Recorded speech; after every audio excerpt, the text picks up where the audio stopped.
Hello दोस्तों, नमस्कार। Study portal में आप सबका स्वागत है। मैं आपका साथी और गाइड डॉक्टर विजय। जैसा कि आप देख पा रहे हैं, आज का हमारा टॉपिक होगा मुगल वंश, जिसको आप लोग इंग्लिश में मुगल डायनेस्टी बोलते हो, जो 1526 ईस्वी से लेकर के 1857 ईस्वी तक रहा। इससे पहले जितना भी मिडवल हिस्ट्री हमने शुरू किया था, उसके सारे वंश सीरियल वाइज आ रहे हैं। पहले आपका गुलाम वंश आया, फिर खिलजी, फिर तुगलक की वीडियो हमने अपलोड करी, फिर लोधी सैयद वंश, फिर लोधी वंश, अब मुगल वंश। इस तरीके से आपको सीरियल वाइज सारी चीजें मिल रही हैं।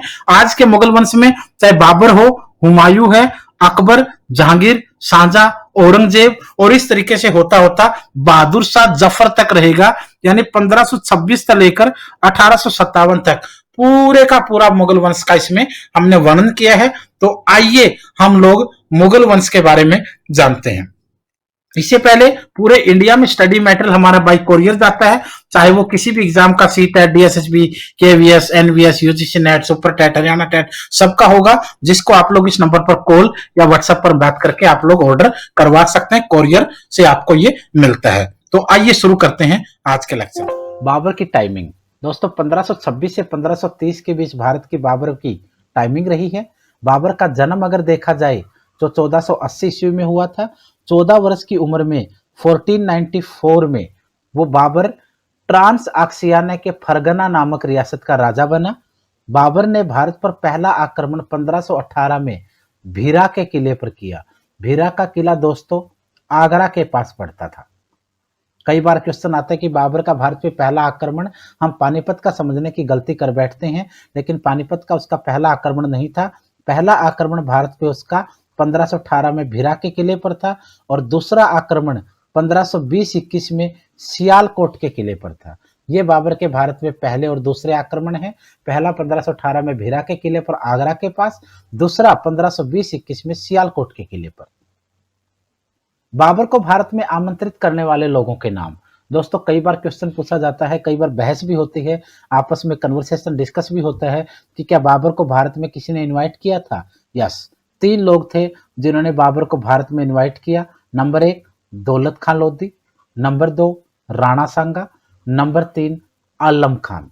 दौलत खान लोधी पंजाब का सूबेदार था, गवर्नर ऑफ पंजाब। राणा सांगा एक राजपूत, राजस्थान से राजपूत राजा था। आलम खान इब्राहिम लोधी का चाचा था। इन तीनों लोगों ने बाबर को भारत में आमंत्रित किया। किससे लड़ने के लिए?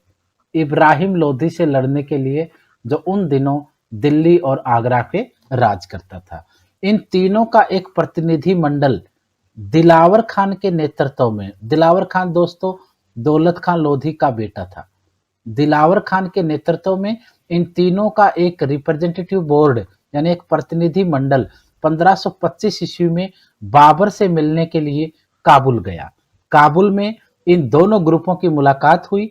मुलाकात में दिलावर खान एंड कंपनी ने बाबर को इनवाइट किया कि आप दिल्ली और आगरा पे आक्रमण कर दीजिए, इब्राहिम लोधी की हत्या कर दीजिए, जितना भी धन दौलत आपको वहां से मिल सकती है इतनी दुनिया में कहीं से नहीं मिलेगी। बाबर एक आक्रमणकारी था और उसने प्लान बनाया धन दौलत को लूटने का। उसने कहा कि ठीक है, मैं आक्रमण तो कर दूंगा, बट इब्राहिम लोधी की सेनाएं मुझसे ताकतवर हैं। तब इन तीनों ग्रुपों ने कहा, दिलावर खान की कंपनी ने कहा कि हम आप लोगों की मदद कर देंगे, अगर आप भारत में आक्रमण करते इब्राहिम लोधी पर तो हम आपकी मदद करेंगे, हमारी तीनों राजाओं की सेनाएं आपका साथ देंगी। बाबर ने इस पर हाँ कर दी और उसने इन दोनों के बीच समझौता हुआ था कि बाबर भारत पर आक्रमण करके धन दौलत लूट के ले जाएगा और जो राजधानी और रियासत बचेगी उसको ये तीनों लोग आपस में बांट लेंगे। ये एक एग्रीमेंट हुआ था और समझौता हुआ कि 1526 ईस्वी में बाबर भारत पर आक्रमण करेगा। 1 साल का समय तैयारी के लिए मांगा गया और इन तीनों लोगों को भी सलाह दी गई कि आप लोग भी वापस लौट करके अपनी अपनी तैयारियां सेनाओं के साथ मजबूत कर लेंगे। आगे देखते हैं क्या हुआ। बाबर के युद्धों से संबंधित क्वेश्चन क्या होते हैं दोस्तों। 1526 से लेकर 1530 तक बाबर के कंटिन्यू क्वेश्चन बनते हैं। 26, 27, 28, 29 और 30। पहले 26 में देखेंगे तो पानीपत का पहला युद्ध, 27 में खानवा का युद्ध, 28 में चंदेरी का युद्ध, 29 में घाघरा का युद्ध और 30 में इसकी मृत्यु होती है। इसमें कई बार सीरियल आता है, युद्धों का सीरियल आता है। कभी पूछते हैं 26 में कौन सा हुआ, 28 में कौन सा हुआ, 27 में कौन सा हुआ। कभी पूछते हैं खानवा का कब हुआ, चंदेरी का कब हुआ। तो इस टाइप से कई बार सीरियल के ऊपर क्वेश्चन बनते हैं। दोस्तों इसके लिए हम आपके लिए ट्रिक लेके आए हैं। ट्रिक रहेगी आपकी, पानी पिया, खाना खाया, चांद देखा, घर गया और मर गया। ये एक ऐसा सेंटेंस है जिसको आप नॉर्मली याद भी रख सकते हो और इसी के आधार पर हमारे सारे क्वेश्चन सोल्व हो जाएंगे। पानी पिया से रहेगा दोस्तों पानीपत का युद्ध, खाना खाया से रहेगा खानवा का युद्ध, चांद देखा से बन जाएगा चंदेरी, घर गया से बनेगा आपका घाघरा का युद्ध और मर गया से आपकी इसकी बाबर की मृत्यु हो जाएगी। तो इस तरीके से इस पूरे सेंटेंस के सहारे आप इनका सीरियल समझ सकते हो, क्योंकि डेट में देखो कोई गैप नहीं है। अगर डेट कंटिन्यू है और इस ट्रिक के सहारे आप इन सारे युद्धों का सीरियल बना सकते हो तो आपके लिए टॉपिक बिल्कुल आसान हो जाएगा। आइए जानते हैं 1526 में पानीपत का पहला युद्ध हुआ बाबर और इब्राहिम लोदी के बीच। इब्राहिम लोदी लोधी वंश का अंतिम शासक था। लोधी वंश का अंतिम शासक था। और एक बात और दोस्तों, इब्राहिम लोदी लोधी वंश का एकमात्र राजा था या पहला राजा था जो युद्ध के मैदान में मारा गया। युद्ध के मैदान में मरने वाला एकमात्र अब तक का दिल्ली का या आगरा का सुल्तान रहा था। दोस्तों इसमें बाबर ने कहते हैं कि तोपखानों का प्रयोग किया, भारी लेवल के ऊपर बमबारी की गई, बारूद का प्रयोग किया गया और इब्राहिम लोदी एकदम से घोड़े से गिर गया और घोड़े से गिरने के बाद उसकी हत्या कर दी गई, जिससे बाबर की यह जीत सुनिश्चित हो गई। लेकिन एक चीज और आपको देखनी पड़ेगी, जिन तीनों लोगों ने उसको इनवाइट किया था उन तीनों में से किसी ने भी बाबर की मदद नहीं की थी और बाबर इस युद्ध को हारते हारते जीत गया था। लेकिन उसने वायदा कर लिया था कि उन तीनों लोगों को जब तक वो हराएगा नहीं, भारत से वापिस नहीं जाएगा। 1527 ईस्वी में खानवा का युद्ध हुआ। खानवा का युद्ध बाबर और राणा सांगा के बीच हुआ, जिसमें बाबर की जीत हुई और राणा सांगा की इसमें हार हुई। 1528 में हुआ दोस्तों चंदेरी का युद्ध। चंदेरी का युद्ध फिर बाबर और मेदिनी राय भी एक राजपूत राजा था। मेदिनी राय और बाबर के बीच हुआ, जिसमें बाबर की जीत और मेदिनी राय की हार हुई। 1529 में घाघरा का युद्ध, बाबर वर्सेस महमूद लोदी। महमूद लोदी इब्राहिम लोदी का छोटा भाई था। इब्राहिम लोदी के छोटे भाई महमूद लोदी की बाबर ने हत्या कर दी और इस युद्ध में भी बाबर की जीत और महमूद लोदी की हार हुई। उसके बाद 1530 में बाबर की मृत्यु। दोस्तों खाने में जहर मिलाने से, यहाँ पे एक चीज ध्यान देने लायक है कि इब्राहिम लोदी की जैसे ही हत्या की गई, इब्राहिम लोदी की जो माँ थी उसने वही कसम उठाई थी कि मैं बाबर की हत्या करके दम लूंगी और उसने बाबर की महल में एंट्री करने में वो कामयाब हुई। रसोइये के रूप में उसने काम करना शुरू किया और एक शाम बाबर के खाने में जहर मिला करके उसने उसको मृत्यु तक पहुंचा दिया। उसके बाद मृत्यु के बाद बाबर दोस्तों दो जगह दफनाया गया। यही भारत का एकमात्र राजा या सुल्तान रहा है जिसको दो जगह दफनाया गया हो। पहले उसे आगरा में दफनाया गया और आगरा में जहां दफनाया गया उस जगह को नूर ए अफगान कहते हैं, यानी उसे आराम बाग भी कहा जाता है। दोस्तों ये क्वेश्चन याद रखने लायक है, नूर ए अफगान या आराम बाग किस व्यक्ति की दफनाए जाने की जगह को कहा जाता है, ये क्वेश्चन आपके लिए जरूरी हो सकता है। पहले उसे आगरा में दफनाया गया, फिर उसे काबुल में ले जाकर दफनाया गया। ये कहा जाता है कि उसने अपने विल में कहा था कि मुझे काबुल में दफनाया जाए, यानी यही एकमात्र दिल्ली या आगरा का राजा था जिसे दो जगह दफनाया गया। उसके बाद है दोस्तों तुजुक बाबरी। तुजुक बाबरी बाबर के ऊपर लिखी गई बहुत बड़ी किताब मानी जाती है। गजे बाबरी, बाबर का रोड यानी सड़क को मापने का पैमाना, सड़क मापने का पैमाना, दो चीज ध्यान रखना है। तुजुक बाबरी उसके ऊपर लिखी गई किताब थी और गजे बाबरी बाबर के द्वारा सड़क मापने का एक पैमाना बनाया गया था। गोले बारूद और तोपखानों का प्रयोग करने वाला पहला राजा जिसने भारत के ऊपर आक्रमण करते हुए गोला बारूद और तोपखानों का प्रयोग किया, उस्ताद अली और मुस्तफा, ये दोनों इसके तोपची हुआ करते थे जिन्होंने तोपखाने चलाने का काम किया था पानीपत के युद्ध में। पानीपत का युद्ध कहते हैं वो तोपखाने और गोला बारूद की वजह से जीत गया, अदरवाइज उसकी हार यहां निश्चित मानी जाती थी। लेकिन यह भी कहा जाता है कि पानीपत के युद्ध में उसने सर्वप्रथम तोपखाने और गोला बारूद का यूज किया। लेकिन बाबर खुद ये भी कहता है कि उसने यहां से पहले भीरा के किले में भी के युद्ध में भी उसने इन चीजों का प्रयोग किया था। हुमायूं की टाइमिंग दोस्तों 1530 से 1540 और 55 से 56, यानी 30 से 40 और 55 से 56, दो टाइमिंग में हुमायूं का कार्यकाल रहा है। ये भी क्वेश्चन कई बार आता है, किस मुगल राजा ने, किस मुगल बादशाह ने 2 बार राज किया, एक बार और दूसरी बार। ये क्वेश्चन भी हुमायूं का होता है। सबसे पहले 1530 ईस्वी में बाबर की मृत्यु के बाद हुमायूं गद्दी पर बैठा। हुमायूं ने अपना साम्राज्य अपने तीनों भाइयों कामरान, हिंदल और अस्करी, ये हुमायूं के 3 और भाई थे, 4 भाई टोटल थे ये। हुमायूं की सबसे बड़ी भूल, ये कहा जाता है उसकी सबसे बड़ी भूल थी, सबसे बड़ी गलती थी, जो अपने पिता से उसको राज्य मिला था उसको अपने अपने तीनों भाइयों में बराबर बराबर बांट दिया और खुद का एक हिस्सा रख लिया। अब जब चारों भाइयों में राज्य बंटा तो राज्य के साथ साथ सेना भी बंटी, और सेना बंटने के साथ साथ हुमायूं की राज्य कमजोर होने लगा, और जब उसे अपने भाइयों की जरूरत पड़ी तो किसी भी भाई ने उसकी ज्यादातर मदद नहीं की, जिसकी वजह से वो चौसा का युद्ध, बिलग्राम और कन्नौज के युद्ध, सारे युद्ध शेरशाह सूरी से हारता चला गया और अंत में भारत छोड़कर उसको भागना पड़ा। राणा सांगा की विधवा रानी ने हुमायूं के पास एक राखी भेजी थी। कई बार क्वेश्चन आता दोस्तों इस टाइप का, राणा सांगा की जो विधवा पत्नी थी, क्योंकि राणा सांगा वही है जिसे बाबर ने खानवा के युद्ध में जिसकी हत्या कर दी गई थी, उसके बाद उसकी विधवा पत्नी ने हुमायूं को एक राखी भेजी, रक्षाबंधन के आधार पर एक राखी भेजी और उससे मदद मांगी, हेल्प मांगी। राणा सांगा की पत्नी की राखी मिलते ही हुमायूं अपनी सेना के साथ चला गया और उसने गुजरात के राजा बहादुर शाह के साथ युद्ध किया, और गुजरात के राजा बहादुर शाह जो राणा सांगा के साम्राज्य को परेशान करता था, उसको युद्ध में उसको बुरी तरह हराने की कोशिश की, जिसके बाद बहादुर शाह ने एक समझौता किया और समझौते के आधार पर राणा सांगा की विधवा पत्नी के साम्राज्य और बहादुर शाह के बीच में एक छोटा मोटा समझौता हुआ। ये एक हुमायूं की मदद राणा सांगा के साम्राज्य को कई बार देखी जाती है। उसके बाद चुनार का युद्ध, दोस्तों ये चुनार का युद्ध 1532 में जो हुआ, ये हुमायूं और शेरशाह सूरी दोनों के लिए टर्निंग पॉइंट था, क्योंकि 1530 में जैसे ही बाबर की मृत्यु हुई, कुछ राज्यों और रियासतों में ये सवाल पैदा होने लगा कि क्या हुमायूं बाबर जैसा शक्तिशाली है। कुछ लोगों ने कहा कि बिल्कुल होगा, क्योंकि सेना तो उसी की है उसके पास और बेटा भी उसी का है, तो शक्तिशाली होगा। कुछ ये वो लोग थे जो ठीक ठाक साम्राज्य को चले देखना चाहते थे, लेकिन एक ग्रुप ऐसे राजाओं का भी था जो ये मानते थे कि हुमायूं हुमायूं और बाबर बाबर था, इसलिए हुमायूं शक्तिशाली नहीं है, तो क्यों ना हम हुमायूं से युद्ध करें, अगर हार गए तो समझौता कर लेंगे और अगर जीत गए तो दिल्ली और आगरा का राज्य हमारा हो जाएगा। शेरशाह सूरी उन्हीं में से एक था। शेरशाह सूरी बिहार के एरिया में राज्यपाल के रूप में तैनात था, जो बाबर के समय भी था और हुमायूं के समय भी रहा।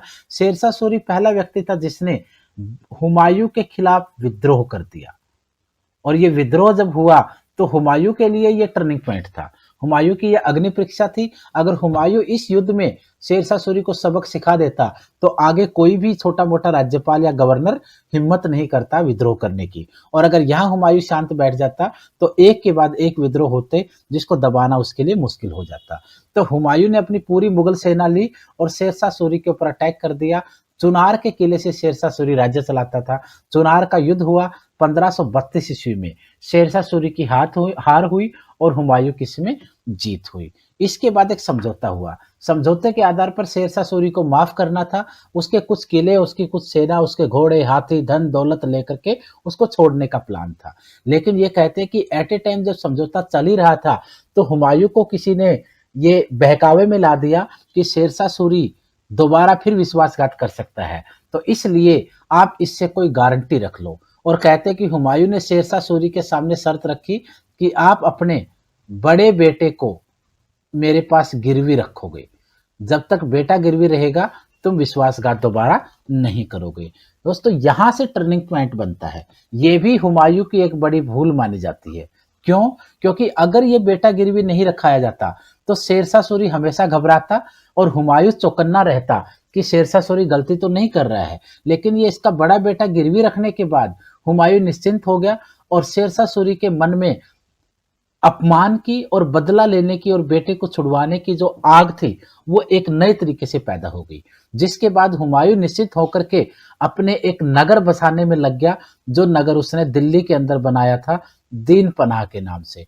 और शेरशाह सूरी इस मौका फायदा उठा करके 4-5 सालों तक अपनी सेना की बढ़ोतरी में लगा रहा और एक समय ऐसा आया जब शेरशाह सूरी की सेनाओं ने हुमायूं को भारत से निकालने में कामयाबी हासिल की।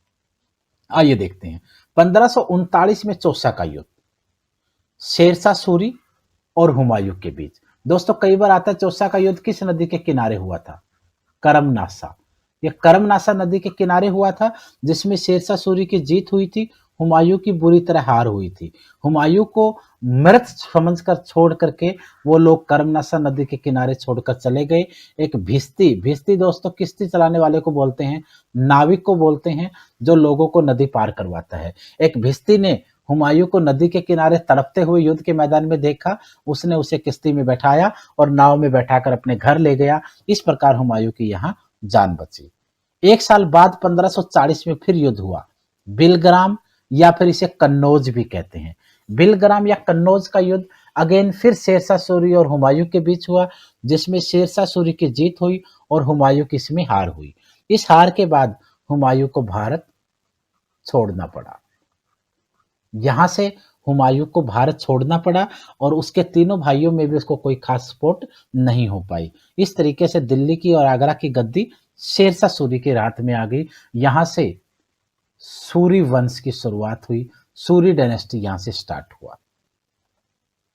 1542 में जब हुमायूं भारत से ईरान यानी पर्सिया जा रहा था, तो 1542 में एक जगह है रास्ते में अमरकोट। अमरकोट नामक स्थान पर हुमायूं की पत्नी हमीदा बानो ने एक बच्चे को जन्म दिया, जिसका नाम जलालुद्दीन मोहम्मद रखा गया। बाद में जाकर के ये जलालुद्दीन मोहम्मद अकबर बना। ये भी ध्यान रखना, ये क्वेश्चन भी कई बार आ जाता है। 1555 में हुमायूं ने भारत पर दोबारा आक्रमण किया। क्यों? क्योंकि 1540 ईस्वी से लेकर के 1545 तक शेरशाह सूरी था। शेरशाह सूरी की मृत्यु 1545 में एक तोपखाने के गोला बारूद के फटने से हुई। तो जैसे ही उसकी मृत्यु हुई, उसके बेटे को गद्दी पर बैठाया गया और उसका बेटा बड़ा दूसरा बेटा था इस्लाम शाह। इस्लाम शाह शेरशाह सूरी जैसा शक्तिशाली नहीं था। मौके का फायदा उठा करके हुमायूं ने इस्लाम शाह को युद्ध में हराया और भारत में नए तरीके से मुगल डायनेस्टी को पुनर्स्थापित किया। 1556 ईस्वी में पुस्तकालय की सीढ़ियों से गिरने की वजह से हुमायूं की मृत्यु हुई। इस पुस्तकालय की सीढ़ियां से गिरने से उसकी मृत्यु आमतौर पर बताई जाती है। हुमायूं की पत्नी हाजी बेगम ने उसका मकबरा बनवाया दिल्ली के अंदर। ध्यान रखना दोस्तों, हाजी बेगम ने उसका मकबरा बनवाया था। हुमायूं के बारे में कहा जाता है कि वो बिना ताज का बादशाह था, क्योंकि भारत से निकलने के बाद बादशाह तो था बट उसके पास राजगद्दी नहीं थी। हुमायूं ने दिल्ली में मीना बाजार की स्थापना करवाई। मीना बाजार की स्थापना दिल्ली में उसी ने करवाई थी। अबुल फजल ने हुमायूं को इंसान कामिल कहा है। हुमायूं ज्योतिष में विश्वास रखता था, इसलिए 7 दिन अलग अलग कलर के वो कपड़े पहना करता था। उसके बारे में स्टेटमेंट क्या क्या है? उम्र भर लड़खड़ाता रहा, लड़खड़ाते हुए ही मर गया। उसने जिंदगी में बहुत से उतार चढ़ाव देखे, उनसे कभी उबर नहीं पाया। हुमायूं को बाबर से फूलों का सिंहासन नहीं बल्कि कांटों का ताज मिला। ये आमतौर पर स्टेटमेंट उसके बारे में बोले जाते। अब दोस्तों आज हम बात करेंगे अकबर के बारे में। अकबर का कार्यकाल, जैसा आप लोग बाबर का, हुमायूं का कार्यकाल आपने देखा, अकबर का कार्यकाल उससे थोड़ा अलग है, क्योंकि अकबर एक ऐसा राजा माना जाता है जिसको मुस्लिम समुदाय तो उसको समर्थन करता ही करता था, कुछ हद तक हिंदू समुदाय ने भी समर्थन किया, चाहे वो उसकी पॉलिटिक्स ही रही, बट कुछ हद तक हिंदुओं को वो अपने पक्ष में ला पाया। अकबर के कार्यकाल में शुरू से देखिए 1556 ईस्वी से लेकर 1605 ईस्वी, ये अकबर का कार्यकाल है, लगभग 50 साल। क्योंकि मुगल डायनेस्टी में यानी मुगल वंश में अकबर और औरंगजेब दोनों के कार्यकाल लगभग 50-50 साल रहे हैं, ज्यादा कार्यकाल इन्हीं के थे। अकबर का कार्यकाल 1556 से 1605 ईस्वी तक रहा। अकबर का जन्म अमरकोट में हुआ था 15 अक्टूबर 1542 ईस्वी को। 15 अक्टूबर 1542 को अमरकोट में उसका जन्म हुआ था, जब अकबर के पिता हुमायूं और उसकी माता हमीदा बानो भारत में हार करके शेरशाह सूरी से भारत छोड़कर जा रहे थे, तो रास्ते में अकबर का वहां जन्म हुआ था। इनके पिता का नाम हुमायूं और माता का नाम बेगम हमीदा बानो था। पिता तैमूर के खानदान से संबंध रखता था, तो माता का संबंध जो है वो चंगेज खान से था। देखिए, माता चंगेज खान के वंश से थी, पिता तैमूर खान के वंश से था, और इसलिए जो अकबर था उसका संबंध तुर्कों से भी था और मंगोलों से भी था। दोनों चीज आपको यहां पर देखने को मिलेंगी। इसके बाद अकबर के राज्याभिषेक की अगर बात करें, क्योंकि 1556 में जब हुमायूं ने दोबारा सत्ता स्थापित कर ली, तो अपने महल के अंदर पुस्तकालय की सीढ़ियों से गिरने से जब हुमायूं की मृत्यु हुई, तो उसके बाद राजपाट अकबर के हाथों आना था। अकबर का राज्याभिषेक बैरम खान के द्वारा किया गया, जिसके साथ उसका पालन पोषण और बचपन बीता था। उसी की देखरेख में पंजाब के गुरदासपुर जिले के कलानौर नामक स्थान पर 14 फरवरी 1556 ईस्वी को मिर्जा अबुल कासिम ने उसका राज्याभिषेक करवाया था। ये चीज याद रखना, अकबर का राज्याभिषेक किसकी देखरेख में हुआ था? बैरम खान की देखरेख में। जगह कलानौर है और तारीख समय अगर होगा तो 14 फरवरी 1556 ईस्वी।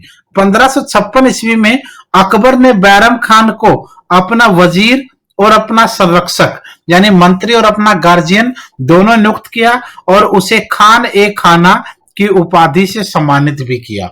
जैसे ही अकबर ने राज्याभिषेक होने के बाद यानी अपने आप को राजा के रूप में प्रमोट किया, तो वह नाबालिग था, उसकी एज कम थी, क्योंकि 1542 में पैदा हुआ और 1556 में राज्याभिषेक हुआ। इसकी एज यहाँ 14 वर्ष थी और अकबर नाबालिग था। इसकी वजह से उसका गार्जियन संरक्षक नियुक्त किया गया बैरम खान को, और साथ में बैरम खान उसका वजीर भी बना। हालांकि यह सिलसिला 4-5 साल ही चला। 1560 ईस्वी में बैरम खान की मृत्यु के साथ यह सिलसिला समाप्त हो गया। अकबर के शासनकाल की प्रमुख घटनाएं। अकबर के शासनकाल की प्रमुख घटनाओं में सबसे पहली घटना 1562 ईस्वी में अकबर का पहला अजमेर दौरा हुआ था। इसके अलावा एक और घटना है, वो 1560 में है, जब बैरम खान की हत्या हुई थी। बैरम खान का सीन क्या था? अकबर जब 1556 ईस्वी में राजा बना, तो इसके साथ बैरम खान वजीर बना, 4 साल तक संरक्षक भी बना। 4 साल तक ये सिलसिला चलता रहा। इस सिलसिले में एक तरफ अकबर बड़ा हो रहा था, तो दूसरी तरफ जो बैरम खान था वो उसके सारे काम देख रहा था। जब जो राज्य के जो लोग थे जिनको अकबर से प्रॉब्लम थी, वो बैरम खान को आगे जाकर के अकबर की बुराई करते थे, और जिनको बैरम खान से प्रॉब्लम थी वो अकबर के आगे जाके बुराई करते थे कि महाराज आप ही राजा हो, इसको कुछ भी नहीं पता, ये आपके राज्य को डुबो देगा। इस तरीके से दोनों के बीच में मनमुटाव हो गया। एक बार कहते हैं कि राज्य के दरबार के अंदर ही राज दरबार लगा हुआ था, अकबर और बैरम खान के बीच में बहस हो गई और डिबेट इस हद तक पहुंच गई कि बैरम खान ने अकबर को यह कह दिया कि जो व्यक्ति आपको राजा बना सकता है वो राजगद्दी से उतार भी सकता है। ये बात अकबर को पिंच हो गई और उसने महसूस किया कि हो सकता है बैरम खान के दिमाग में कोई षड्यंत्र है और वो उसको मरवा ना दे। तो रातों रात अकबर अपने आगरा से महल से शिकार के बहाने निकला और दिल्ली पहुंच गया। दिल्ली पहुंचने के बाद अकबर ने आदेश जारी किया कि मैं बैरम खान को वजीर और संरक्षक दोनों पदों से सस्पेंड करता हूं यानी हटाता हूं, और उसके पास 2 ऑप्शन है, या तो वो सैनिक बनकर के सेवा करे या फिर वो हज की यात्रा पर निकल जाए। अब जिस व्यक्ति ने इतने बड़े पद पर काम किया हो वो व्यक्ति सैनिक के रूप में तो काम नहीं करेगा, तो उसने अपना हज का रास्ता अपना लिया। अब जब वो हज पर निकला तो कहते हैं कि जब वो गुजरात के पाटन नामक स्थान पर पहुंचा तो वहां किसी अफगान विरोधी ने उसकी चाकू मारकर हत्या कर दी। एक पक्ष ये भी कहता है कि यह व्यक्ति अकबर का ही था जिसने अपने राज्य से निकलने दिया उसको और उसका पीछा करता रहा ताकि अकबर के ऊपर बुराई ना आए, और जैसे ही वो बाहर निकला उसकी हत्या कर दी। अलग अलग पक्ष इसके बारे में अलग अलग राय देते हैं, लेकिन बैरम खान का चैप्टर 1560 में क्लोज होता है। बैरम खान का बेटा जो रहीम खान था और उसकी जो पत्नी थी बैरम खान की, उसके साथ अकबर ने विवाह कर लिया और बैरम खान का बेटा अकबर का सौतेला पुत्र भी कहलाया। आगे देखते हैं। पहला अजमेर दौरा 1562 में उसका हुआ।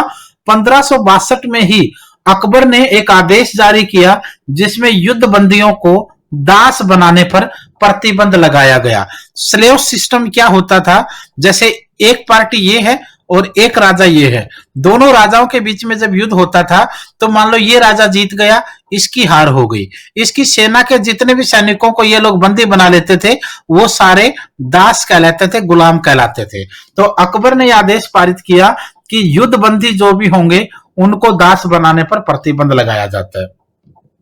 1563 ईस्वी में तीर्थ यात्रा कर को समाप्त कर दिया। जो होली विजिट पर टैक्स होता था, हिंदू या दूसरे धर्म के लोग जब तीर्थ यात्रा पर जाते तो उन पर टैक्स लगता था, इसको समाप्त कर दिया गया। 1564 ईस्वी में जजिया कर को समाप्त कर दिया गया, जो नॉन मुस्लिम टैक्स था, जो नॉन मुस्लिम टैक्स था। राज्य के अंदर मुस्लिम धर्म को छोड़कर बाकी सभी धर्मों पर अपना धर्म अपनाने के लिए यह टैक्स लगता था, तो इसको समाप्त कर दिया। 1571 ईस्वी में फतेहपुर सीकरी की स्थापना उसने की। 1571 ईस्वी में फतेहपुर सीकरी की स्थापना उसके द्वारा की गई और 1571 में फतेहपुर सीकरी, और फतेहपुर सीकरी जो है वो यहां पर बना। और इसी समय 1572 में बुलंद दरवाजे का निर्माण, ये भी याद रखना, 1572 में बुलंद दरवाजे का निर्माण फतेहपुर सीकरी में, क्योंकि गुजरात का युद्ध अकबर ने जीता था और गुजरात युद्ध जीतने की खुशी में उसने बुलंद दरवाजे का निर्माण करवाया था, यह याद रखना। 1574 ईस्वी में मनसबदारी प्रथा को आरंभ उसने किया। 1575 ईस्वी में फतेहपुर सीकरी में इबादत खाना का निर्माण करवाया, जिसको धर्म संसद का नाम भी दिया गया बाद में जाकर के। इबादत खाना महल के अंदर नमाज पढ़ने का एक कक्ष होता था, जिसको नमाज कक्ष या इबादत खाना का नाम दिया गया। 1576 ईस्वी में संपूर्ण साम्राज्य को 12 सूबों में बांट दिया गया। 1578 में इबादत खाने को सभी धर्मों के लिए खोल दिया गया, जिसको धर्म संसद के रूप में बनाया गया। 1582 ईस्वी में तौहीद ए इलाही या दीन ए इलाही धर्म की घोषणा करी। दीन ए इलाही एक ऐसा धर्म था जिसमें 5 नियम हिंदू धर्म के और 5 नियम मुस्लिम धर्म के लेकर के 10 नियम लेकर इसको बनाया गया। और दीन ए इलाही धर्म को स्वीकार करने वाला पहला और आखिरी अगर बोलेंगे तो फिर आपका आंसर बिरबल आएगा। मान सिंह से रिक्वेस्ट की थी अकबर ने, बट उसने मना कर दिया और बिरबल ने इसको अपनाया था, यह भी याद रखना। 1582 ईस्वी में टोडरमल, जो भारत के अंदर भूमि जिसको लैंड रिफॉर्म कहते हैं, भूमि सुधार का सबसे महान व्यक्ति हुआ है, जिसने पहले शेरशाह सूरी के समय काम किया और फिर राजा अकबर के राज्य में आया। टोडरमल ने दहसाला प्रणाली को लागू किया। दह का मतलब 10 होता है, साला का मतलब यहां साल होगा। एक ऐसा टैक्स जो 10 साल में एक बार दिया जाए, इसको दहसाला प्रणाली कहा गया, इसको शुरू किया गया। अकबर के सैन्य अभियानों की अगर बात करें, अकबर के सैन्य अभियान काफी थे। उसने लगभग 13-14 अभियान अपने जीवन काल के अंदर किए थे। पहला अभियान 1561 ईस्वी में मालवा का अभियान उसका था और इस समय यहाँ का शासक बाज बहादुर था। दूसरा अभियान अकबर का चुनार का अभियान था। मुगल सेना का नेतृत्व इसमें आसफ खान के द्वारा किया गया था। तीसरा अभियान अकबर का 1564 में था, गोंडवाना का अभियान था। मुगल सेना का नेतृत्व यहाँ भी आसफ खान और वीर ने किया, जिसने वीर नारायण को, गोंडवाना के राजा को हरा दिया था। चौथा अभियान उसका 1562 ईस्वी से 70 ईस्वी तक, यानी 8 साल तक चला। इस अभियान में राजपूत राज्यों को अकबर ने अपने अधीन किया था, जिसमें आमेर 1562, मेड़ता 1562, मेवाड़ 1568, हल्दी घाटी का महाराणा प्रताप के साथ युद्ध 1576, रणथंभौर 1569, कालिंजर 1569, मारवाड़ 1570, जैसलमेर 1570 और बीकानेर का युद्ध 1570। ये राजपूत अभियान थे उसके, जिसमें हल्दी घाटी का युद्ध महाराणा प्रताप वाला ये सर्वश्रेष्ठ था, जिसमें महाराणा प्रताप हालांकि हार गए थे, मुगल सेना जीत गई थी, लेकिन महाराणा प्रताप को पकड़ने में वो नाकामयाब रहे। इसी में महाराणा प्रताप के घोड़े चेतक और महाराणा प्रताप के हाथी का काफी वर्णन मिलता है। महाराणा प्रताप के भाई शक्ति सिंह का समर्थन अकबर को, और बाद में महाराणा प्रताप को बचाने का श्रेय भी उन्हीं को गया। तो ये सारी चीजें आपको इसमें मिलेंगी, ये देख लेना। 5वां अभियान 1571 ईस्वी में गुजरात का अभियान था। इस समय यहाँ का राजा मुसफर खां तृतीय था। 6वां अभियान 1574 से 76 बंगाल और बिहार के शासक दाऊद खान के विरुद्ध मुगल सेनापति मुनीफ खान ने किया था। 7वां अभियान 1581 काबुल के राजा हकीम मिर्जा को मान सिंह व अकबर ने हराया था। 8वां अभियान 1586 ईस्वी में कश्मीर के शासक यूसुफ खान याकूत खान को मुगल सेनापति कासिफ खान और भगवान दास के द्वारा हराया गया। 9वां अभियान 1591 सिंध के राजा जानी बेगम को मुगल सेनापति अब्दुल रहमान खान ने पराजित किया। 10वां शासक अभियान 1590-91 में उड़ीसा के शासक निसार खान को मुगल सेनापति मान सिंह ने हराया था। 11वां अभियान 1595 बलूचिस्तान के राजा शासक पन्नी अफगान को मुगल सेनापति मीर मासूम ने हराया। 12वां अभियान 1595 कंधार के शासक मुजफ्फर हुसैन ने मुगल सूबेदार साहबेग को स्वेच्छा से किला सौंप दिया था। 13वां अभियान खानदेश का था 1591 में, उसके साथ अहमदनगर का 1597 से 1600 और असीरगढ़ का किले पर आक्रमण, जो अकबर का आखिरी युद्ध था जिसमें मीर बहादुर को हराया था। ये 13 अभियान अकबर ने चलाए थे, जिसमें काफी सारे युद्ध उसने लड़े, और अकबर अपने जीवन में कहते हैं ज्यादातर युद्ध, सभी युद्ध आमतौर पर जीत गया था। और उसने किसी भी युद्ध का नेतृत्व खुद प्रत्यक्ष रूप से नहीं किया, किसी का मान सिंह, किसी का अफगान, मतलब अलग अलग लोगों के द्वारा उसके युद्ध को मतलब प्रदर्शित किया गया और उसके नेतृत्व को किया गया था। अकबर के अन्य कार्य, कुछ और भी काम थे जो अकबर के फेमस रहे। भू राजस्व वसूल करने के लिए किरोड़ी नाम के अधिकारियों की नियुक्ति। अकबर के राज्य में जो भू राजस्व था, जमीनी टैक्स जो था, उसको वसूल करने के लिए किरोड़ी नाम के अधिकारियों की नियुक्ति हुई। कृषि योग्य भूमि को 3 भागों में बांट दिया गया था, और 3 भाग कौन से थे? पोलज, चाचर और बंजर। पोलज, चाचर, बंजर। पोलज वो भूमि होती थी जिस पर प्रति वर्ष खेती होती थी। चाचर जिसमें 1 या 2 साल बाद छोड़कर कृषि होती थी। बंजर जिसपे कृषि नहीं होती थी। यानी इनका टारगेट था पोलज की जो अक्षमता थी, जो कैपेसिटी थी एग्रीकल्चर प्रोडक्शन की, उसको बढ़ाया जाए, चाचर को पोलज बनाया जाए और बंजर को कम से कम चाचर बनाया जाए। इस तरीके से बांटा गया था ताकि हर जमीन को उसी की जरूरत के अकॉर्डिंग उसको सहयोग मिले, और उसी जमीन को उसी की जरूरत के अकॉर्डिंग उसको सुधार और सुविधाएं मिले। देसाला प्रथा की शुरुआत इसने की, जो मैंने आपको बताया था। अकबर के दरबार का दौरा करने वाला पहला अंग्रेज था राल्फ फिच। याद रखना, अकबर के दरबार का दौरा करने वाला पहला अंग्रेज राल्फ फिच था। इसके साथ साथ आप कुछ और चीजें भी अकबर के समय से संबंधित आप देख सकते हो। जितने भी लोक जन के कार्य थे वो भी काफी सारे इनके द्वारा करवाए गए थे। अकबर के 9 रत्नों की अगर बात करें तो अकबर के 9 रत्नों में सबसे फेमस था अबुल फजल, जिसने अकबरनामा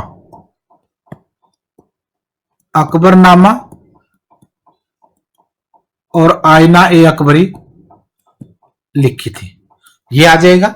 सेकंड नंबर पे आएगा फैजी, जो अबुल फजल का छोटा भाई था, और अकबर ने फैजी को अपने बेटे सलीम यानी जहांगीर का गुरु भी बनाया था। ये काफी इंटेलिजेंट व्यक्ति माना गया। तीसरा नाम था बिरबल, जो अकबर का सहयोगी था, साथी था, संकट मोचक के रूप में था, जिसने दीन ए इलाही धर्म को स्वीकार करने वाला पहला हिंदू भी कहलाया।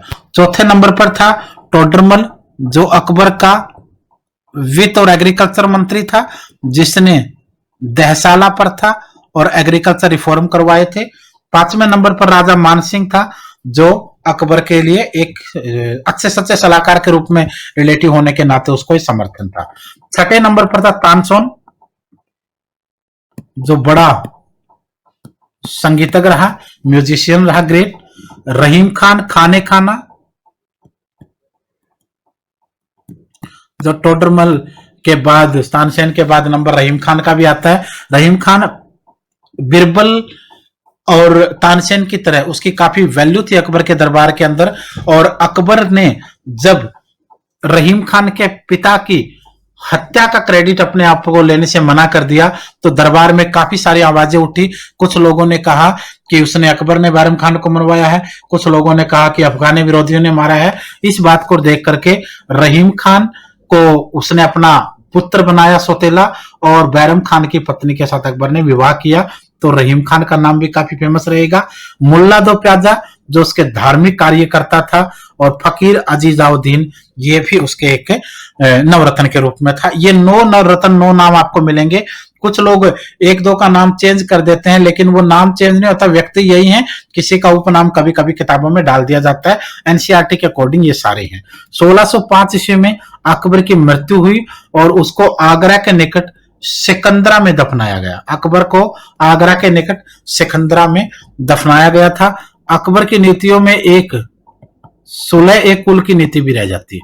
सुलह एक कुल, जो हिंदू धर्म के साथ वैवाहिक संबंध अकबर ने बनाए थे, उसको आप लोगों तरह इसमें नीति के दौरान माना जाता है। तो अकबर के चैप्टर में आपको ये तमाम वो चीजें दिखेंगी। उसके बाद बात आती है जहांगीर की। अकबर की मृत्यु के बाद उसका बेटा सलीम उर्फ जहांगीर गद्दी पर बैठा। हालांकि अकबर कभी नहीं चाहता था कि जहांगीर गद्दी प्राप्त करे, क्योंकि जहांगीर अकबर के बेटों में सबसे निकम्मा, शराबी, आवारा, अफीम का सेवन करने वाला और नकारा बेटा था। अकबर नहीं चाहता था उसको गद्दी मिले। अकबर ने अपने दूसरे बेटों को जब मरते हुए देखा, दूसरे बेटे जब मारे गए, तो अकबर ने डायरेक्ट जहांगीर की जगह उसके बेटे को गद्दी सौंपने के लिए मान सिंह के साथ प्लानिंग बनाई। लेकिन अकबर की एट ए टाइम आकस्मिक मृत्यु होने की वजह से जहांगीर को राजा बनाया। इसमें देखिए 1605 ईस्वी से 1627, 1605 ईस्वी से 1627 ईस्वी तक जो जहांगीर का कार्यकाल था, इसमें काफी सारे ऐसे काम हुए जो उसके लिए फेमस रहे। जहांगीर का जन्म 30 अगस्त 1559 ईस्वी को हुआ था, जिसके पिता अकबर थे। जहांगीर के पिता का नाम अकबर और माता मरियम उज जमानी थी। याद रखिएगा, जहांगीर के पिता का नाम अकबर तो माता का नाम मरियम उज जमानी था। जहांगीर का शिक्षक अबुल फजल का भाई जैदी था, जो मैंने अभी अकबर के नवरत्नों में आपको बताया था। जहांगीर का काल चित्रकला का स्वर्णिम युग यानी गोल्डन एज माना जाता है। अगर आप ये कहें मुगल काल का स्वर्ण युग, मुगल काल का स्वर्ण युग माना जाता है, लेकिन जब गोल्डन ईरा की बात करते हैं तो मुगलों में गोल्डन ईरा भी 2 थे। पहला गोल्डन ईरा जहांगीर वाला और दूसरा गोल्डन ईरा जागे रहेगा आपको शाहजहां का। लेकिन जहांगीर का गोल्डन ईरा जो था, स्वर्ण युग था, वो चित्रकला का था, आर्किटेक्चर का था, और शाहजहां वाला बिल्डिंग कंस्ट्रक्शन, भवन निर्माण कला का। तो ये गोल्डन ईरा वाला क्वेश्चन भी आपको मोस्ट इंपोर्टेंट रहेगा। जहांगीर का विवाह, जहांगीर का पहला विवाह आमेर जयपुर के राजा भगवान दास की पुत्री मानबाई से 1885 ईस्वी में 1685 ईस्वी में हुआ था। बड़े पुत्र खुसरो का जन्म इस मानबाई से ही हुआ था, यह भी याद रखना है। जहांगीर का नूरजहां से विवाह, बादशाह बनने के बाद जहांगीर ने अनेक विवाह किए, जिनमें शेर खान की विधवा पत्नी मेहरुनिसा का नाम भी था। अब देखिए, जो नूरजहां था, नूरजहां का सेनापति था शेर अफगानी। शेर अफगानी, शेर खान भी कहते हैं इसको। शेर अफगानी था और सेनापति था ये जहांगीर का। शेर अफगानी की पत्नी थी मेहरुनिसा। मेहरुनिसा, जहांगीर ने कहा कि मुझे मेहरुनिसा से शादी करनी है। शेर अफगानी ने कहा कि सर ये मेरी पत्नी है, मेरे जीते जी आप ये नहीं कर सकते। तो जहांगीर ने, कहते हैं, शेर अफगानी की हत्या करवा दी और उसकी विधवा पत्नी मेहरुनिसा से विवाह कर लिया, और बाद में जाकर के उसका नाम बदल करके नूर जहां रखा गया, और उसको बादशाह बेगम का टाइटल मिला। ये दोनों चीजें याद रखना। मेहरुनिसा का नाम बदलकर क्या रखा गया? नूरजहां। नूरजहां का पहले क्या नाम था? मेहरुनिसा। किसकी पत्नी थी? शेर अफगानी की। टाइटल कौन सा दिया गया उसको? बादशाह बेगम का। जंजीर ए आदिल उसका महत्वपूर्ण काम है। जंजीर ए आदिल, जहांगीर ने आगरा के किले से कुछ दूर एक स्थान से आगरा के किले तक घंटियां लगवाई, जिसमें एक स्वर्ण जंजीर यानी गोल्डन चेन ऑफ जस्टिस जिसको कहा गया थी, पीड़ित व्यक्ति घंटी बजाकर सीधे बादशाह से फरियाद कर सकता था। इसका लॉजिक क्या मैं बता देता हूं। इसमें क्या था, जैसे मान लो ये है, ये राजा का महल है। अब यहां पर किसी जगह पर कोई दीवार पर एक घंटी लगा दी जाती थी, एक जंजीर जंजीर होती थी सोने की, उसके ऊपर घंटियां लगी होती थी और इसकी कनेक्टिविटी राजा के महल यानी उससे कमरे तक होती थी। जब भी राज्य का कोई विरोध में कोई अपराधी होता था या फिर कोई ऐसा व्यक्ति होता था जो जनता को तंग करता था, या राजा के मंत्री संतरी वजीर जब जनता को तंग करते थे, तो जनता को जब इसकी शिकायत करनी होती थी, वो इस घंटी को चैन को हिलाकर घंटी बजाता था, जिसकी बात राजा तक पहुंचती थी और राजा सामने आकर के उसकी फरियाद सुन करके उसके साथ न्याय करता था। इस वजह से इसे न्याय की जंजीर, न्याय की जंजीर, चेन ऑफ जस्टिस, जंजीर ए आदिल, ये सारे नाम इसको इसलिए दिए गए थे। अनोखा, बिल्कुल अनोखा सा काम था ये।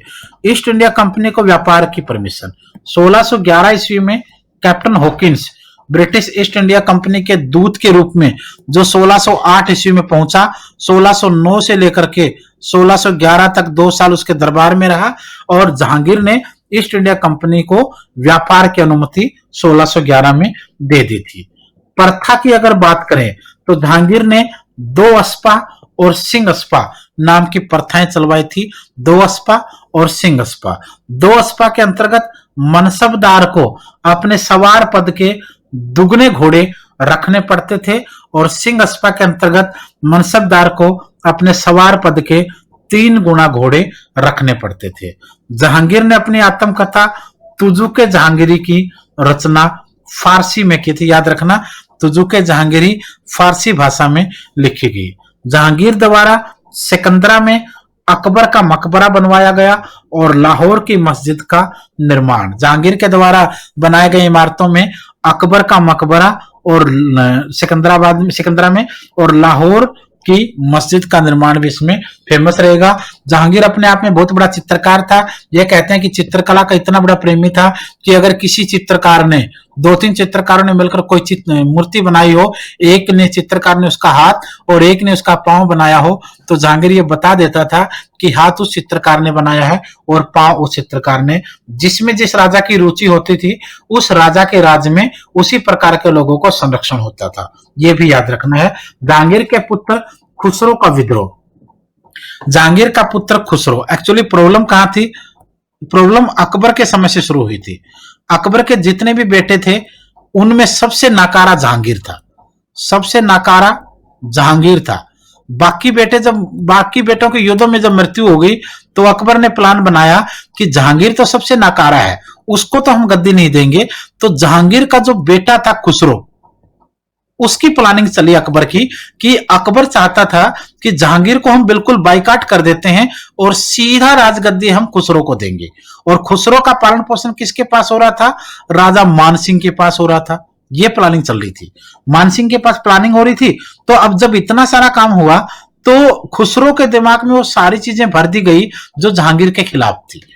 खुसरो के दिमाग में जहर भर दिया गया जहांगीर के खिलाफ, ताकि जहांगीर को वो आसानी से गद्दी रास्ते से हटा पाए। लेकिन अकबर की अचानक मृत्यु हो गई और जहांगीर को गद्दी मिल गई।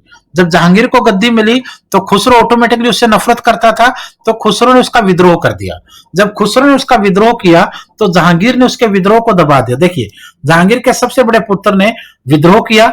खुसरो आगरा के किले से भाग निकला और तरन तारण नामक स्थान पर सिख गुरु अर्जुन देव ने खुसरो को आशीर्वाद दिया, वह आर्थिक मदद भी की। 1622 ईस्वी में खुर्रम ने खुसरो की हत्या कर दी। खुर्रम, जिसको आप शाहजहां के रूप में आगे जाकर देखेंगे, यानी आदेश ये जहांगीर का ही था। तो सीधा सीधा मतलब है, यहां पर खुसरो को अंधा कर दिया गया, बाद में उसकी हत्या कर दी गई। ये जहांगीर के सारे प्लान थे। और इसी प्लान में सिख गुरु जो अर्जुन देव था, उसकी भी हत्या कर दी गई, क्योंकि जहांगीर ने जब ये पता लगवाया कि खुसरो ने विद्रोह जो किया है उसमें किसने उसकी मदद करी, तो पता चला कि जहांगीर ने सिख गुरु अर्जुन देव को इसलिए मरवा डाला क्योंकि सिखों व मुगलों में इसकी वजह से आगे कटुता तो हुई, लेकिन लॉजिक क्या था, जो खुसरो था, खुसरो अर्जुन देव के पास गया था और अर्जुन देव ने उसको मदद करी थी। जब जहांगीर ने इस बात की जांच करवाई तो उसको पता चला कि खुसरो को उकसाने और उसको मदद करने वाला अर्जुन देव ही था, तो जहांगीर ने उसकी हत्या के आदेश दे दिए, बंदी बना लिया गया, 5 दिन तक यातनाएं दी गई और बाद में उसकी हत्या करवा दी गई, जिसकी वजह से सिखों में और मुगलों में बहुत बड़ी दुश्मनी यहां पैदा हुई। और सिख धर्म जो बिल्कुल शांति का धर्म था 5वें गुरु तक, सिखों का 5वां गुरु था अर्जुन देव, 5वें गुरु तक जो बिल्कुल शांति का गुरु था, जैसे अर्जुन देव की हत्या करी गई 6ठे गुरु से ही सिखों ने अपना सैनिक दस्ते, सैनिक प्रशिक्षण, हथियारों की शुरुआत यहां से सिखों के अंदर शुरू होने लगी और सिखों ने अपने बचाव के लिए मुगलों से टकराना शुरू कर दिया। जहांगीर ने कई बाग बगीचे बनवाए, जिनमें कश्मीर का शालीमार और निशांत बाग जो है वो सबसे ज्यादा फेमस रहे हैं। राज्याभिषेक के 7वें साल, राज्याभिषेक कब हुआ उसका, राज्याभिषेक कब हुआ, 1605 में अकबर की मृत्यु के बाद 7 साल बाद यानी 1612 में उसने हिंदुओं का प्रसिद्ध त्योहार रक्षाबंधन मनाया, जिसको उसने निगाह ए दस्त का नाम दिया और उसने प्रॉमिस किया कि वो हिंदू धर्म के लोगों की रक्षा करेगा। ये चीज देखिए। उसके बाद बात करते हैं आप शाहजहां की। जैसे जहांगीर की मृत्यु हुई, शाहजहां को गद्दी मिल गई। शाहजहां 1628 ईस्वी से 1658 ईस्वी तक शाहजहां का कार्यकाल है। शाहजहां वही है जिसका बचपन का नाम खुर्रम था। खुर्रम याद रखना, खुसरो अलग है, खुर्रम अलग है। तो शाहजहां खुर्रम यानी 1628 से 1658 ईस्वी तक कार्यकाल रहा। शाहजहां का जन्म 5 जनवरी 1592 5 जनवरी 1592 को लाहौर में हुआ था। इसके बचपन का नाम खुर्रम था, जिसका अर्थ होता है आनंददायक। शाहजहां के पिता का नाम जहांगीर और माता का नाम जोधाबाई था। बहुत से लोग अकबर के साथ जोधा का विवाह दिखाएंगे, अलग अलग किताबों में बहुत सी चीजें मिलेंगी, लेकिन ये बहुत बड़ा कंट्रोवर्शियल मैटर है।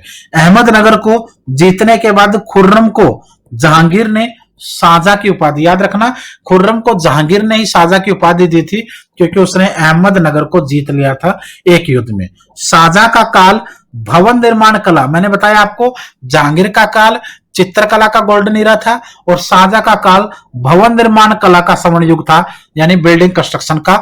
तो मुगल काल का पहला गोल्डन ईरा जहांगीर और दूसरा गोल्डन ईरा शाहजहां का माना जाता है।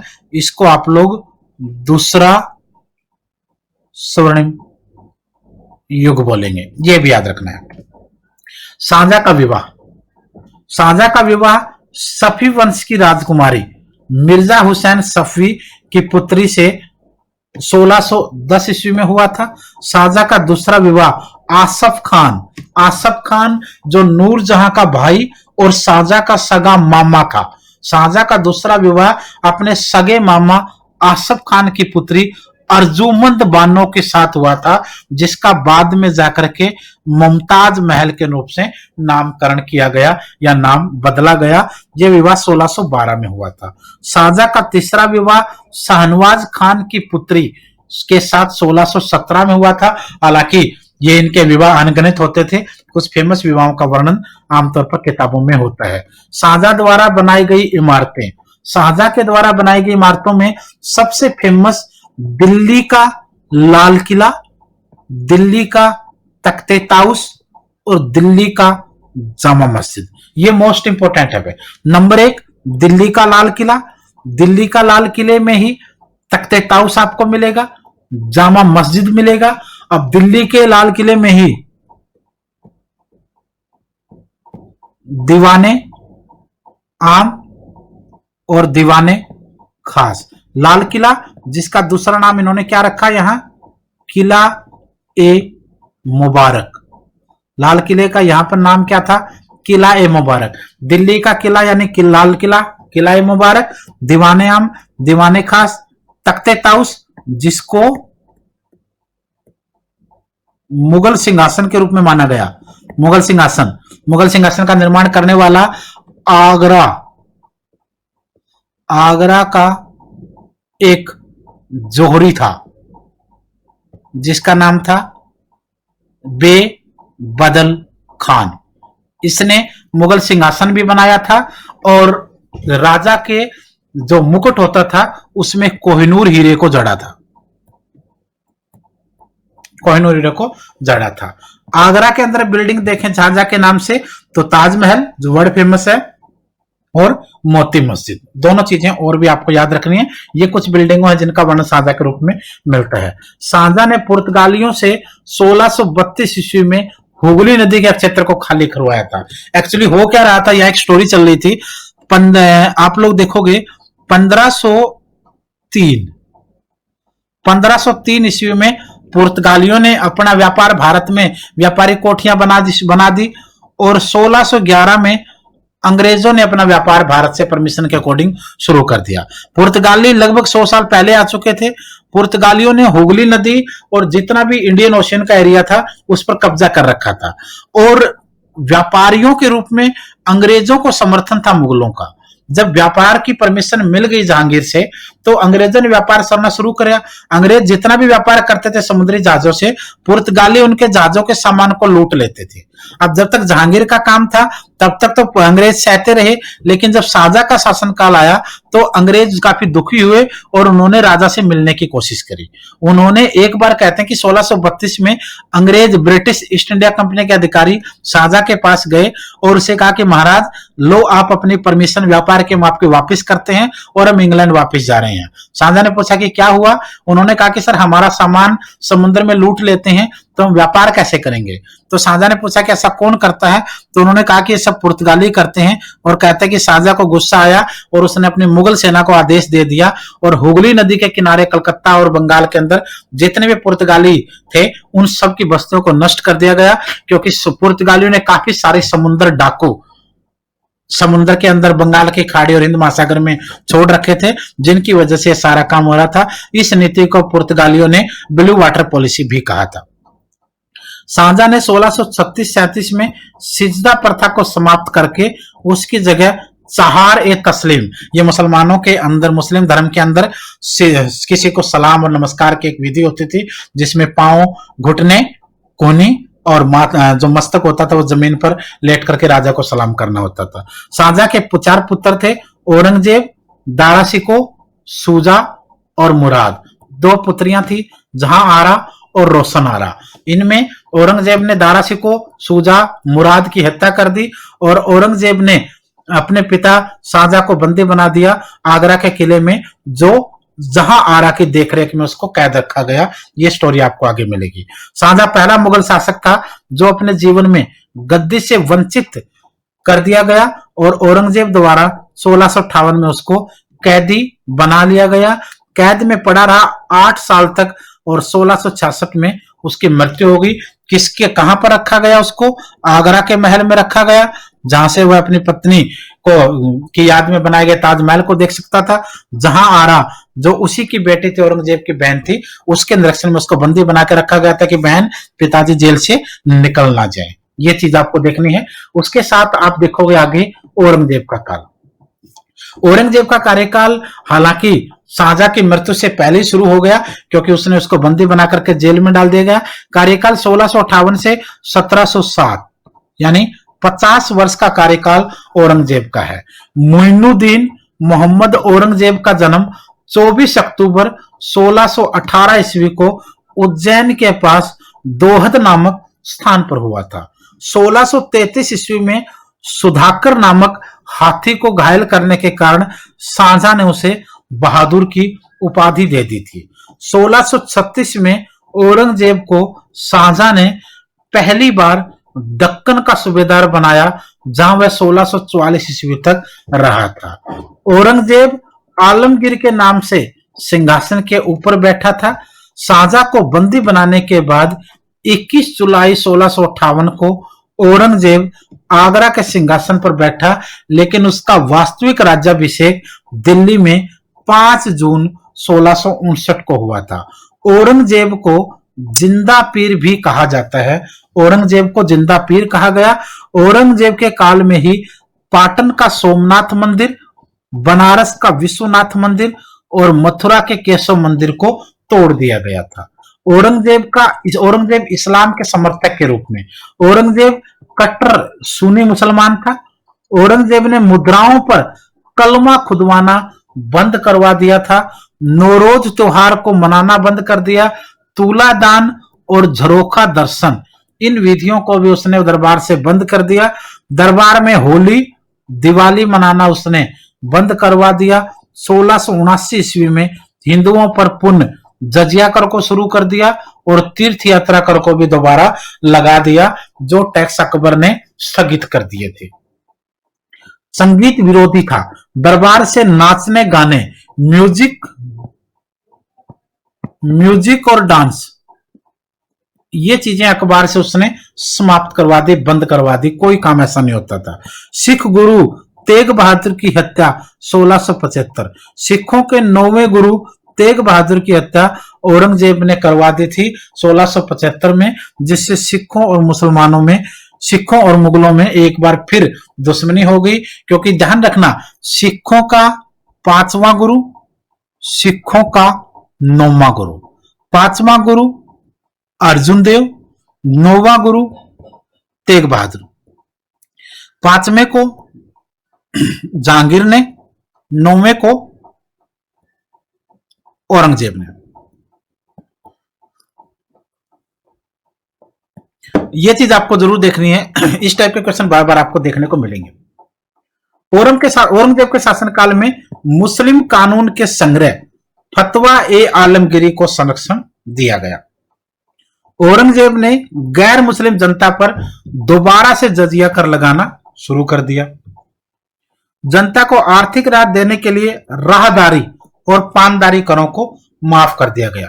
1707 में औरंगजेब की मृत्यु हो गई और मुगल वंश का पतन यहां से शुरू हो गया। औरंगजेब के बाद अगला नंबर आता है बहादुर शाह का, क्योंकि वैसे तो यह कहा जाता है कि मुगल वंश 1526 ईस्वी से लेकर 1707 ईस्वी तक ये मुगल वंश का सबसे स्ट्रॉन्ग पीरियड माना जाता है, बाबर से लेकर औरंगजेब तक।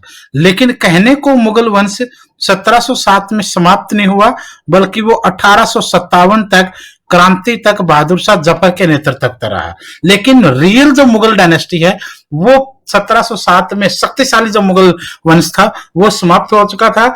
अब ऐसे मुगल राजा थे जो अंग्रेजों के इशारे पर, वजीरों के इशारे पर, अपने मंत्रियों के इशारों पर नाचने वाले थे, जिनका बहुत बड़ा योगदान आमतौर पर नहीं रहता है। लेकिन किसी डायनेस्टी को, किसी वंश को हम लोग पूरा तभी मानते हैं जब वो कंप्लीट कवर हो। तो आइए बहादुर शाह को देखते हैं हम लोग। 1707 ईस्वी से औरंगजेब की मृत्यु से लेकर 1712 तक उसका काल रहा।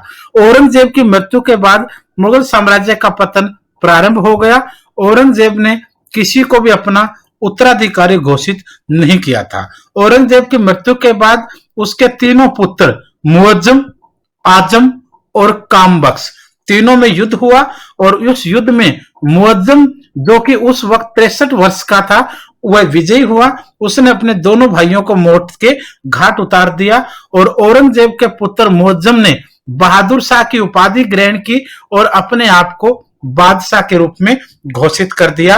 तो ये जो मुअज्जम था औरंगजेब का बड़ा बेटा, यही बादशाह बना और इसी ने अपने आप को बहादुर शाह की उपाधि देकर के 1707 ईस्वी से लेकर 1712 ईस्वी तक मुगल वंश के रूप, शासन के रूप में काम किया। बहादुर शाह प्रथम भी इसको कहा गया, शाह आलम प्रथम के नाम से भी इसको जाना गया। दोनों नाम याद रखना, बहादुर शाह प्रथम बोले या शाह आलम प्रथम बोले, दोनों का नाम आपको यहाँ पर, ये दोनों इसी के नाम है।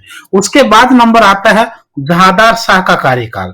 जहांदार शाह 1712 ईस्वी से 1713 ईस्वी तक मुगल वंश के राजा के रूप में हुआ। जहांदार शाह बहुत ही दुर्बल और चरित्रहीन व्यक्ति था, जिसके कारण इसके प्रशासन की बागडोर उसके वजीर जुल्फिकार खान के हाथ में थी।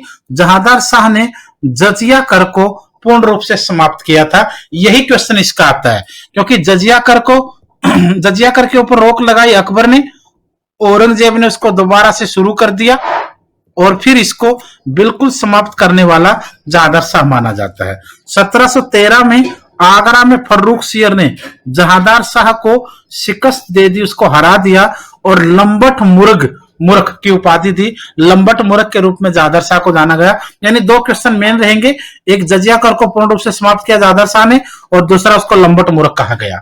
उसके बाद नाम आएगा फर्रुखसियर का, जो अंग्रेजों के हाथों की कठपुतली बनने वाला पहला मुगल राजा रहा। 1713 से लेकर 1719 तक का उसका काल रहा।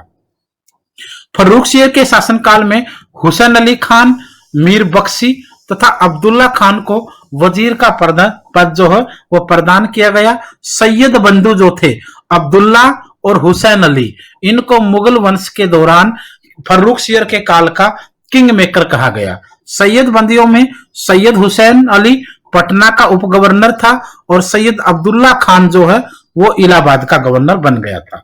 1715 ईस्वी में फर्रुखसियर ने बंदा बहादुर को मरवा दिया था, जो बहुत बड़ी घटना मानी गई इतिहास की। और 1717 में फर्रुखसियर ने ईस्ट इंडिया कंपनी को व्यापारिक अधिकार प्रदान किए, जिसके अंतर्गत 3000 वार्षिक कर के बदले बंगाल में व्यापार का अधिकार दे दिया गया। 1719 में सैयद बंधुओं ने मराठों की मदद से फर्रुखसियर को मारकर रफी उद दर्जात को गद्दी पर बैठा दिया था। फर्रुखसियर पर अंग्रेजों को अंधाधुंध ब्लाइंडली लाइसेंस बांटने का आरोप भी लगाया जाता है। ये आपको फर्रुखसियर का समय आपको यहां दिखेगा। रफीद उद दर्जात को अक्षय रोग होने के कारण उसने 4 महीने तक शासन किया और वह मर गया। अगर रफीद उद दर्जात की बात करेंगे तो 1719 में शुरू हुआ और 1719 में इसका कार्यकाल समाप्त भी हो गया। फिर नंबर आएगा मोहम्मद शाह का, जिसको रंगीला बादशाह भी कहा गया। मोहम्मद शाह का कार्यकाल 1719 से 1748 तक रहा। सैयद बंधुओं ने जहान शाह के 18 वर्षीय पुत्र रोशन अख्तर को मोहम्मद शाह की उपाधि दे दी और उसको गद्दी पर बैठा दिया। उसकी विलासिता पूर्ण प्रवृत्ति के कारण उसे रंगीला बादशाह कहा गया। ये कहा जाता है, कुछ ग्रंथों में और कुछ किताबों में ये कहा गया है कि मोहम्मद शाह रंगीला इतना ऐशो अयास में भरा रहता था कि वह काफी समय तक राज्य का दौरा नहीं करता था। और इसके बारे में एक बहुत हंसीपूर्ण एक वाक्य है कि मोहम्मद शाह रंगीला एक दिन में 18 ड्रेस बदलता था। यानी बहुत खतरनाक व्यक्ति इसको माना गया। यही व्यक्ति था जिसके बारे में काफी सारे अलग अलग प्रचार भी हुए। सैयद बंधुओं में हुसैन अली को हैदर खान ने मार डाला और 1724 में अब्दुल्ला खान को विष पिलाकर मार डाला गया। 1722 में निजाम उल मुल्क वजीर नियुक्त हुआ और उसने प्रशासनिक सुधार लाने का प्रयत्न किया, परंतु अंत सम्राट की संदेशपद प्रवृत्ति के कारण वह दक्कन चला गया और दक्कन में स्वतंत्र हैदराबाद राज्य की 1722 में हैदराबाद की नींव स्थापित करी और वो निजामुल मुल्क ने ही की, जो उसका वजीर भी था उस समय यहां से निकल गया था। मोहम्मद शाह रंगीला के शासनकाल में सादत खान ने अवध राज्य की नींव डाली और अलीवर्दी खान ने बंगाल में स्वतंत्र राज्य की स्थापना करी। तो ध्यान देखिए, नंबर 1 बंगाल, नंबर 2 अवध और नंबर 3 हैदराबाद, तीनों के तीनों राज्यों की स्थापना इसी मोहम्मद शाह रंगीला के समय हुई। हैदराबाद की नींव निजामुल मुल्क ने, अवध की नींव सादत खान ने और बंगाल को स्वतंत्र राज्य अलीवर्दी खान ने। ये तीनों मोस्ट इंपोर्टेंट क्वेश्चन आएंगे, इनका उचित मिलान वाला क्वेश्चन भी आता है। फिर हुआ इसी के समय में करनाल का युद्ध 1739 में। 1739 में नादिर शाह ने भारत पर आक्रमण किया। 24 फरवरी 1739 को करनाल में मोहम्मद शाह और नादिर शाह के मध्य युद्ध हुआ, जिसको करनाल का युद्ध कहा जाता है। इसके पीछे की स्टोरी ये मानी जाती है कि नादिर शाह जो ईरान का एक आक्रमणकारी था, ईरान से आया था, उसने पहले अफगानिस्तान पर आक्रमण किया था और जब उसने अफगानिस्तान पर आक्रमण किया तो मोहम्मद शाह से उसका संपर्क हुआ और मोहम्मद शाह ने ये वचन दिया था कि वह अफगानिस्तान के किसी भगोड़े को भारत में शरण नहीं देंगे और न ही काबुल तक आने देंगे। लेकिन जब ये ऐसा नहीं हुआ और खुद कहते हैं कि नादिर शाह ने अपना एक दूत भारत भेजा था जिसकी दिल्ली में हत्या कर दी, जिससे क्रोधित होकर नादिर शाह ने भारत पर आक्रमण भी किया और दिल्ली के अंदर भी कत्लेआम बाद में मचाया गया था। तो ये नादिर शाह का और यहाँ पर मोहम्मद शाह का युद्ध हुआ। मोहम्मद शाह रंगीला की इसमें हार हुई, नादिर शाह इसमें जीत गया और यहीं पर 3 घंटे तक ही सिर्फ ये युद्ध चला, जिसमें निजामुल मुल्क ने शांति दूत की भूमिका भी निभाई थी।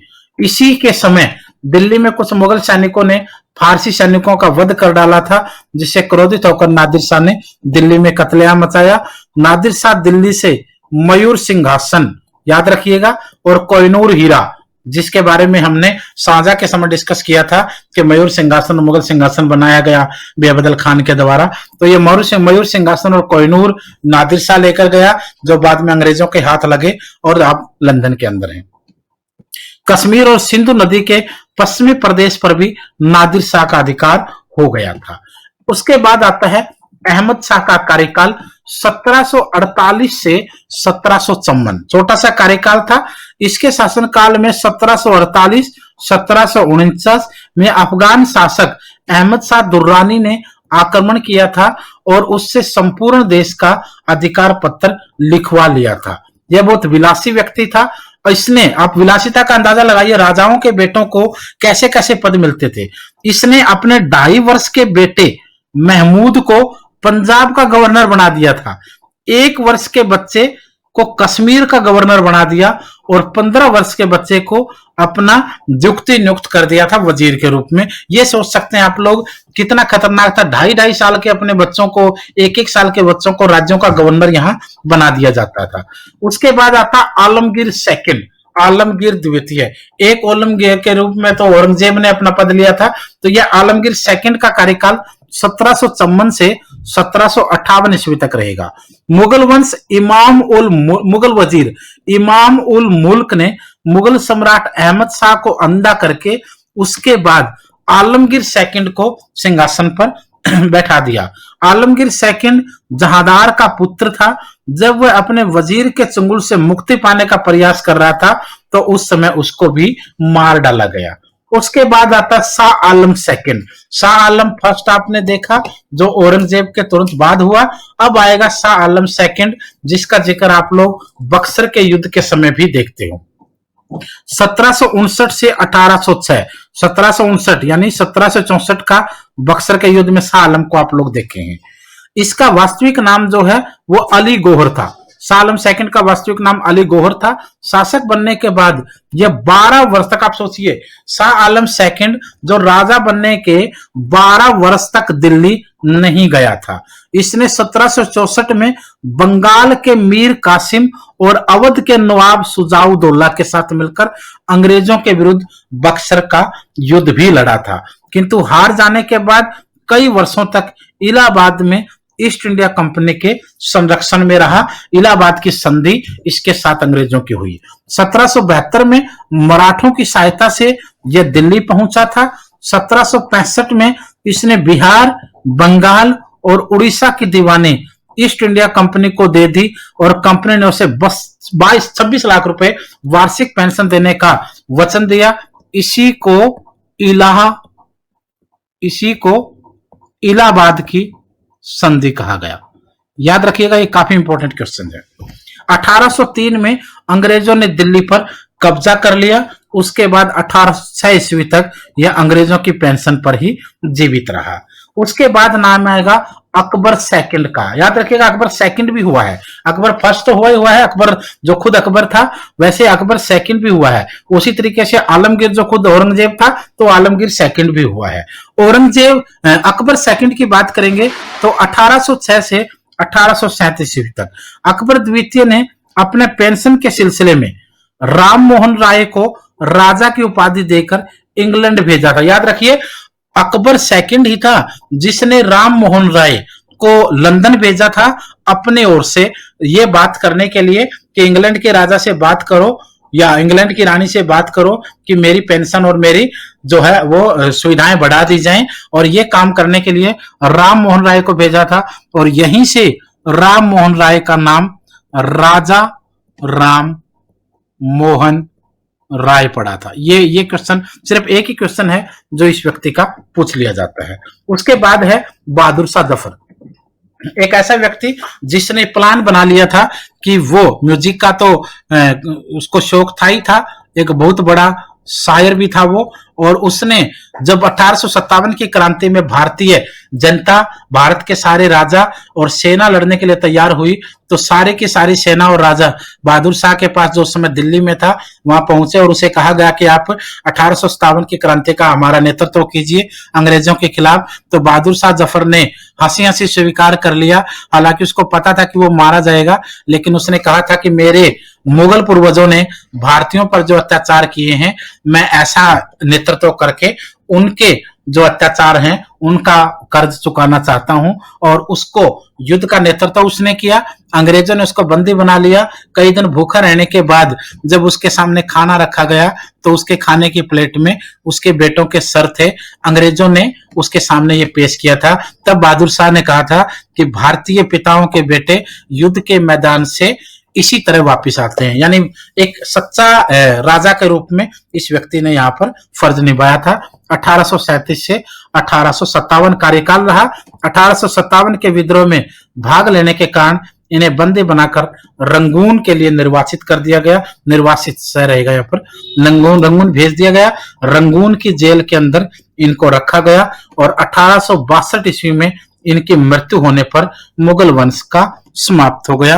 रंगून के अंदर ही इनकी जो समाधि, जो कब्र मानी जाती है, वो यहीं पर मौजूद है। तो इसी रंगून के ऊपर बहादुर शाह जफर की समाधि स्थल से ही सुभाष चंद्र बोस ने अपनी सेना का उद्घोष भी किया था।